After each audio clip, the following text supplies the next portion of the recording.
Hello. Here is the aforementioned magazine follow-up.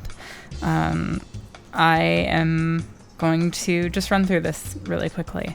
Initially, I had thought about scanning it, but I figured that would be a little destructive because I know that you have to remove the scenes, and I didn't want to take that risk.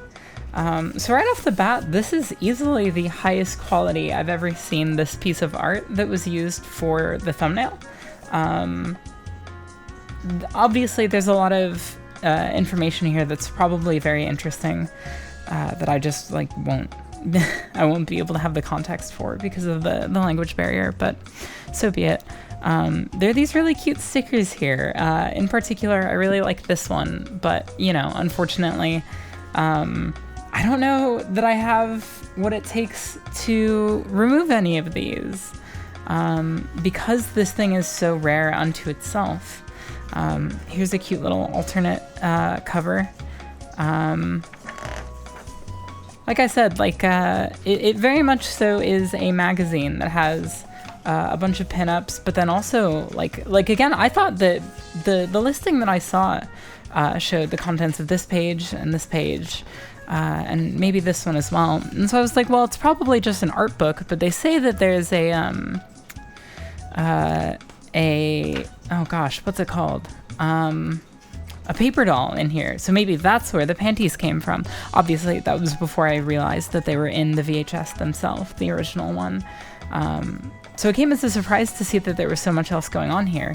Unfortunately, by the time it arrived, I was already really deep into production, so there wasn't too terribly much that I could do to incorporate some of the information that I learned in here. But obviously, there's a big interview with Hikaru Yuzuki, the manga's author. Unfortunately, this doesn't help much for me, although you can clearly see some work in progress pages of panels of his, which is really interesting. And then Tetsuya Chiba, I believe, is the voice of Rokuro. Oh no, maybe he was the director. I can't quite remember.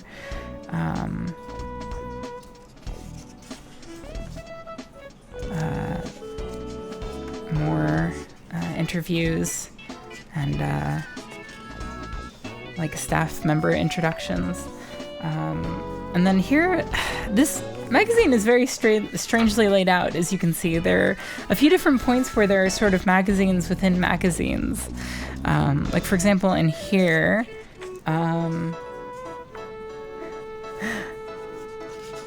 more stills from the image itself, or from the film itself.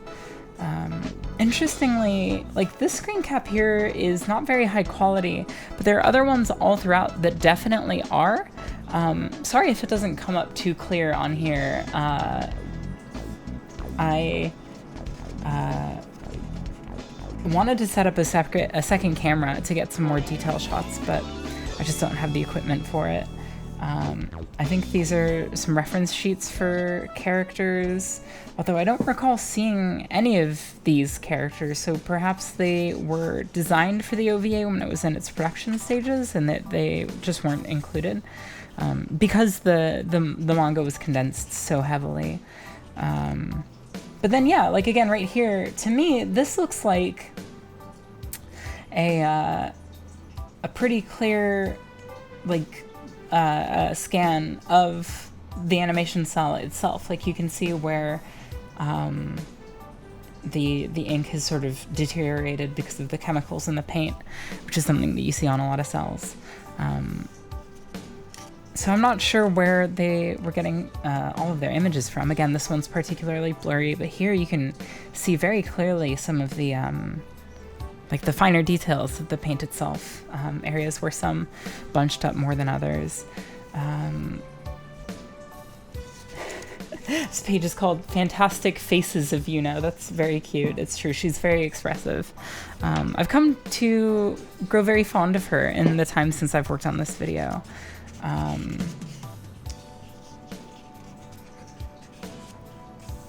Which I think I mentioned just as far as Yuzuki's body of work as a whole. Sorry, I'm going to reposition my mic slightly. Hopefully it's not significantly louder. And then here we have the panties in question.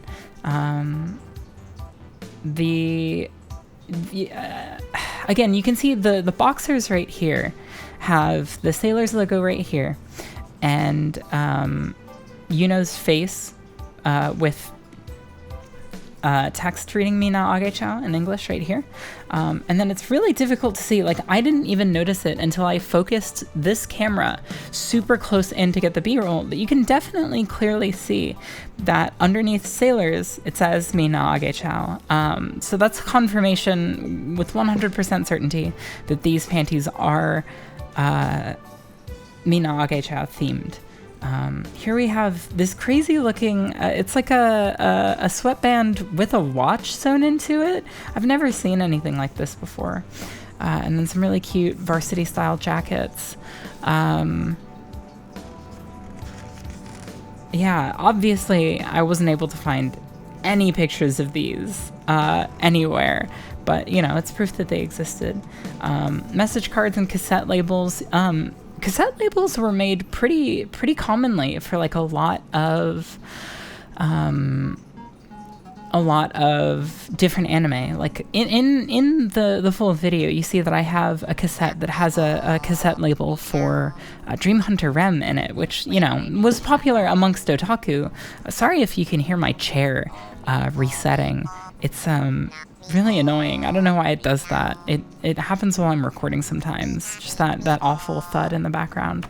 But yeah, Dream Hunter M was like popular amongst otaku, but I don't think it was particularly popular amongst you know, the general public. Which is just to say that I think cassette labels are a little on the popular side, or rather, like, they were an easy piece of merchandise to make. And then here you can see the contents of the paper doll.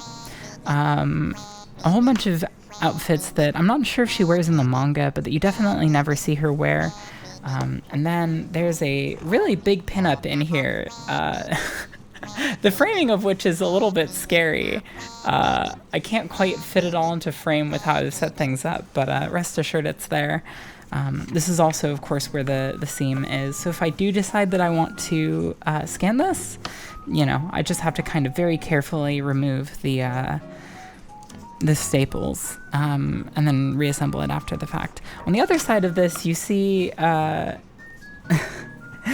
obviously these aren't, or I don't think that they're scans of the 16mm print, but obviously they're recreations of it. Funny enough, right here you can see, you can't, I'm sorry, I had that off screen. Right here you can see a shot that I used for one of my alternate thumbnails, because I made like 6 fucking thumbnails for this thing. I wasn't sure which one I was going to use initially. And then there's more information about the telephone cards. I'm not really sure what the deal is there, but I did see quite a bit of information on those. And then we have, so all throughout this magazine, you see a whole lot of promos for this idol duo who I believe their quote-unquote gimmick was that they're both half Japanese. And you kind of see that a few places throughout this. Sailors, the clothing brand, and Minna Agechau were all very directly interlaced, as being sort of like cross-promoted amongst one another. So this portion here is really, really interesting. This page is full of quotes and profiles on various female fans of Minna Agechau. And I'm not sure, you know, I'm not versed enough in 80s seinen to say one way or the other, but I get the feeling that it was, that this may have been one of the first pieces of media that they were trying to promote this way. As to say that, like, look, like, obviously it's like a sexy manga, but it's popular amongst men and women, which, if you'll remember, that's something that John O'Donnell pushed very heavily when he was speaking to crowds at AnimeCon 91. So there's a whole bunch of information about them. I believe that they were all gathered up and that this is a group photo of all of them. I find that very charming in its own right. The thing about this is, to a degree, it's state-run news, right? It's difficult to ascertain full clarity on, how much this magazine is sort of playing up Minna Agechau's popularity. And how much of it is indicative of the fact that it was pretty culturally significant. But, between the live-action film, the OVA, and this magazine even existing and having this much information in and of itself, I'm willing to bet that it was even more significant than I thought as I was making the video. And one of the main things that I would change, aside from making a few corrections to that video, is without a doubt I would go a little bit further into the fact that this was a little bit more culturally important than I gave it any thought to being. I'm not 100%, but I think that in here there's information about a contest that was run about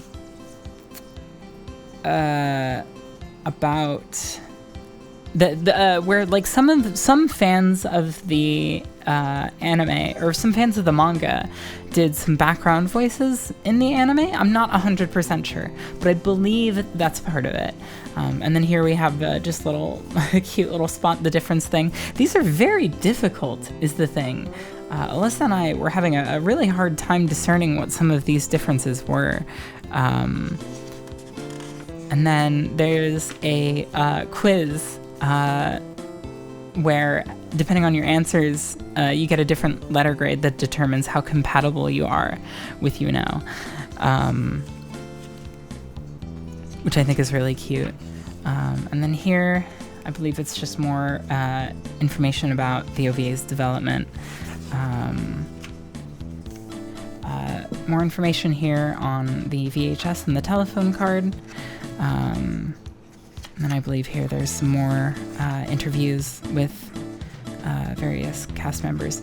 Yukari Ichijo, I think, is the voice of Yuno in this special. I'm fairly certain about that.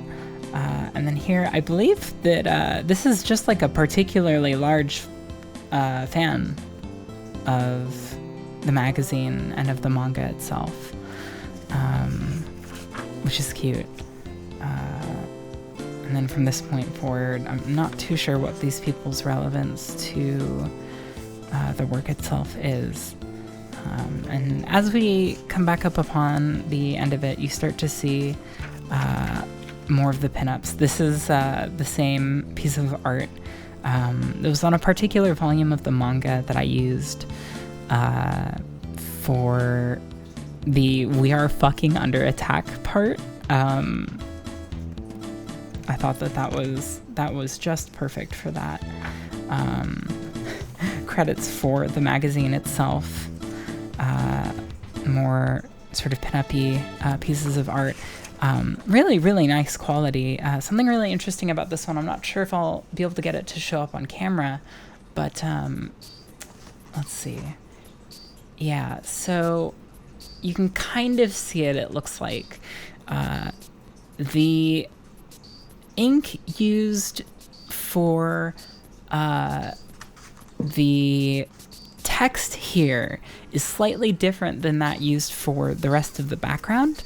So like you kind of have to squint for it, but there's text on this page that isn't immediately apparent. There's also a fly in here.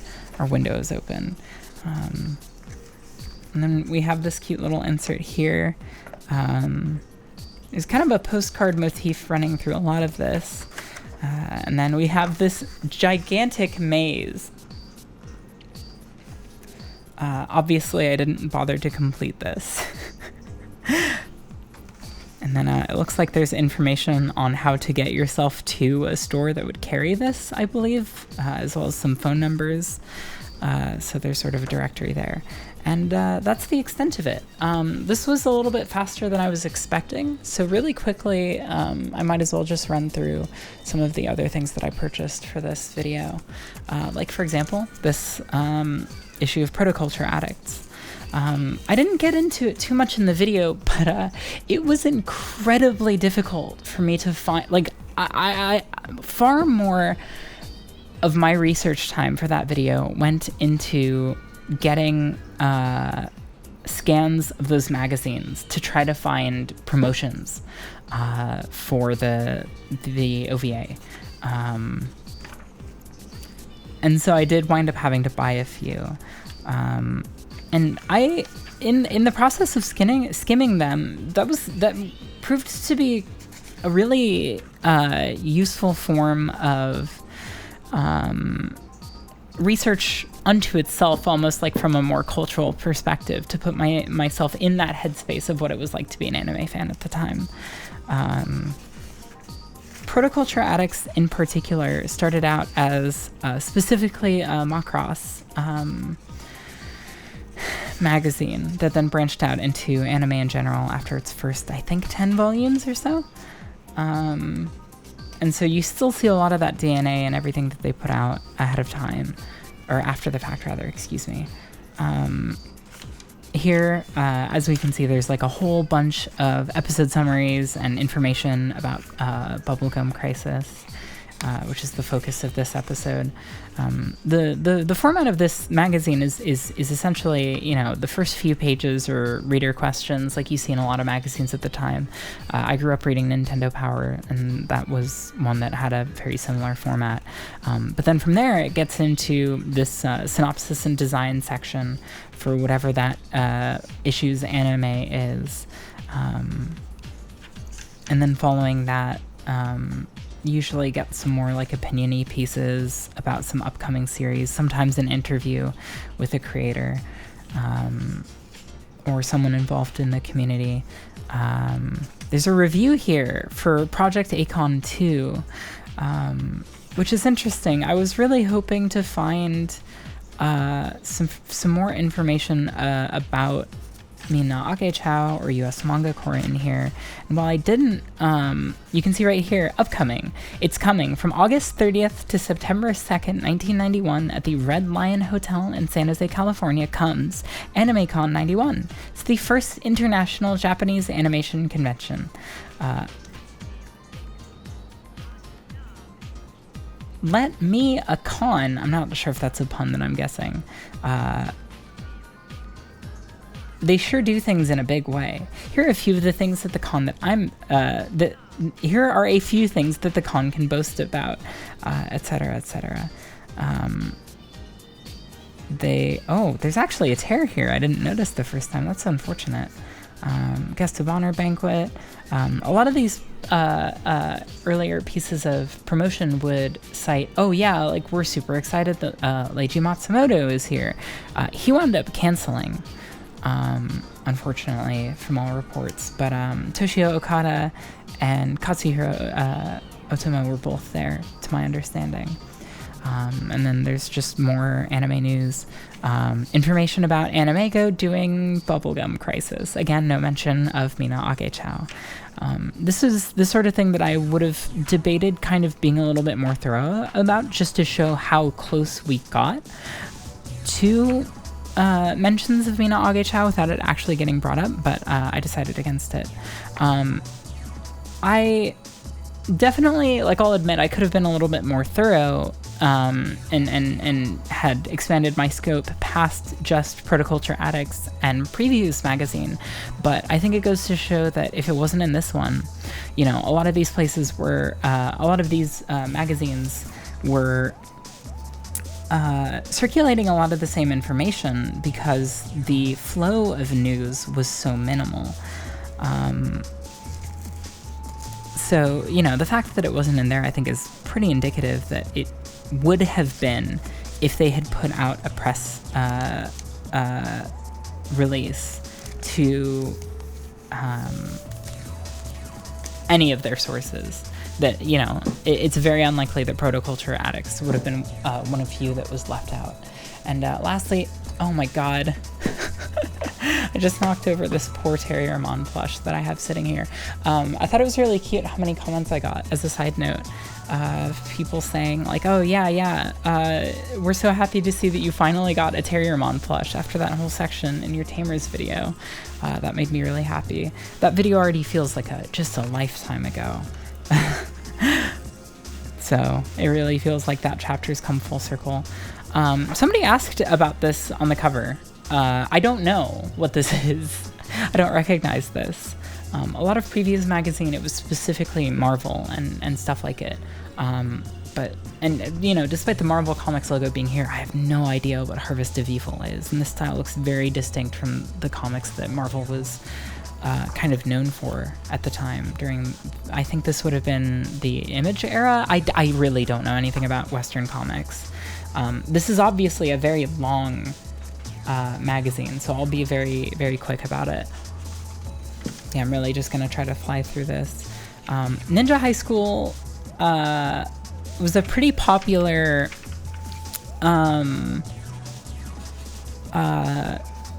Western comic. I think it was one of the first to really sort of quote-unquote ape the anime style. I actually have an issue of it that I got from, I think the place is called Brian's Comics in my hometown of Petaluma, California.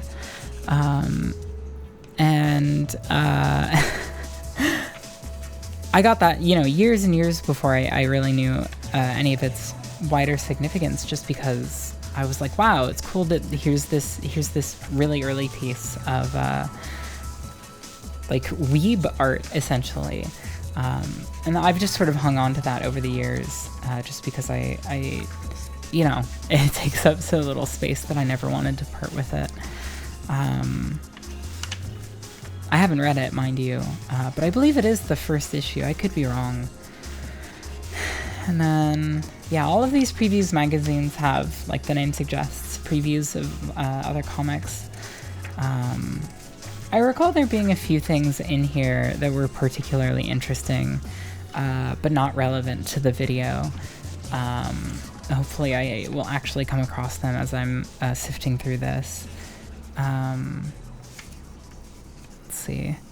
My dear friend and podcast co-host is a big Doom Patrol fan, so this would have been issue 50.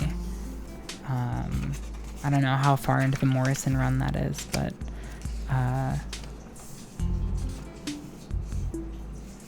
I thought for a split second that this was I've forgotten her name. I'm a bad lesbian. What's her name? Alison Bechdel. I thought that was an Alison Bechdel comic for a split second as I was first going through this, and I got excited. Iran Contra scandal cards set. I thought that was very funny. Friendly dictators trading cards. You see a lot of these sort of like shock scandal political propaganda trading cards from this era. And here you have some horror magazines for sale. I saw a few people say that horror catalogs would often contain listings and information on anime in the VHS era, and I couldn't find anything to corroborate that, but now that I think about it, maybe I'll try to do some digging into some of those magazines. Although I will say, after how long this video took me, I'm a little tired of of trying to find anime scans for the time being, so I may not. This is made of a much thinner paper than either of the other magazines I've looked through. Well, I mean, maybe the Protoculture Addicts one was about the same, but because it was so small, it was easier to leaf through. I think I've wound up skipping a few pages at a time in the process of this. Hopefully the sound of me turning pages isn't too loud or distracting. I'll try to mix things such that that's not the case.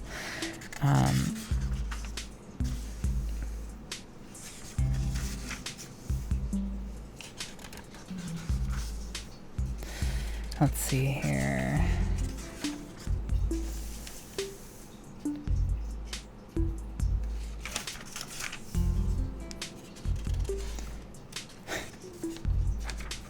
Uh, 40th issue of Teenage Mutant Ninja Turtles. This issue's cover is Kellogg's Critters, featuring classic cereal box artwork of Tony the Tiger, Toucan Sam, Diggum the Frog.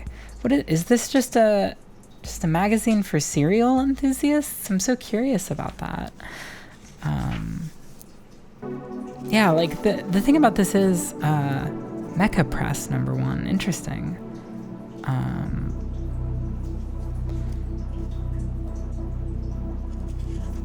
I didn't catch that my first time through.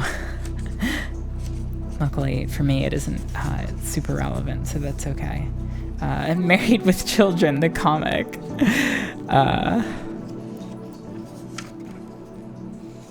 I forgot what I was saying just now. I don't think it was anything too important.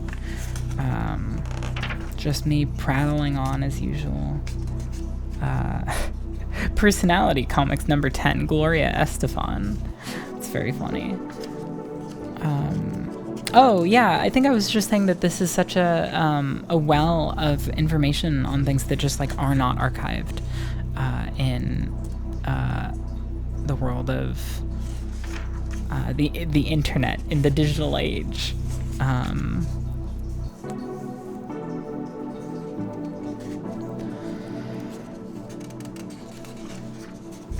Going to try to speed this up a little bit just for the sake of ease.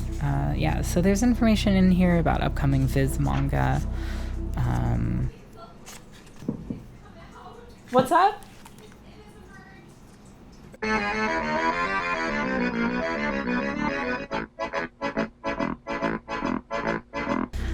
Sorry for the delay. A moth that has like the biggest moth I've ever seen has been living in our bathroom for days now, and it was doing a really good job of hiding, and it was making us feel very distressed because I do not do well with insects, and it reemerged, so we had to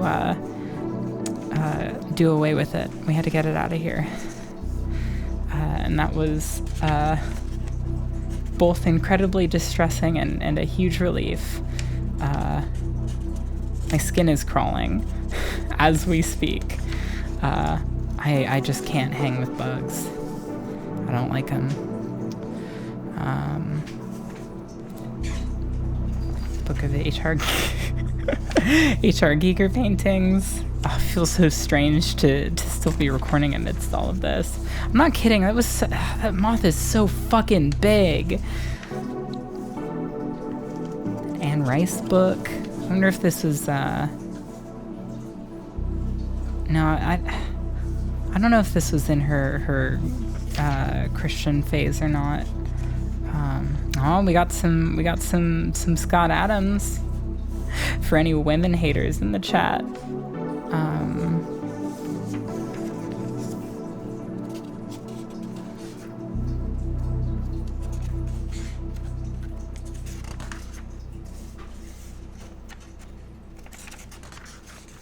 Yeah, so at a certain point they added sports stuff in here, I assume just to kind of expand their reach a little bit. Because, you know, at the time, sports cards were pretty big. Looks like my camera battery is about to die, so I'm going to speed through the rest of this.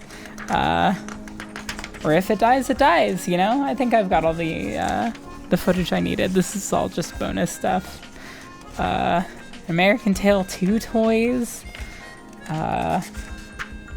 I know that there's a whole section for video, which I may have skimmed past in my distress.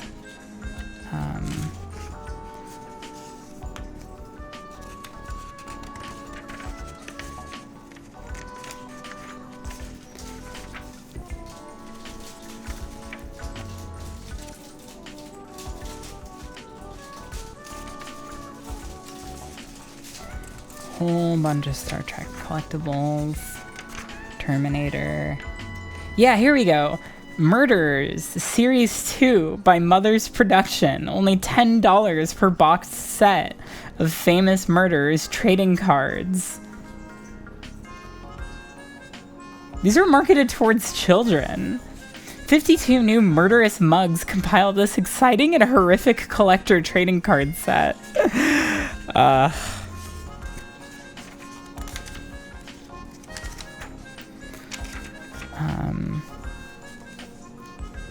gonna have to start kind of flying through the rest of this.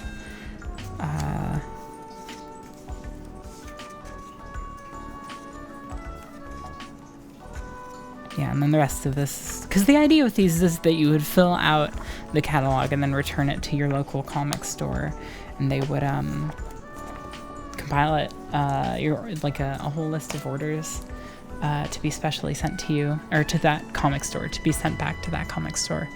Yeah, that's everything. Thank you so much for watching.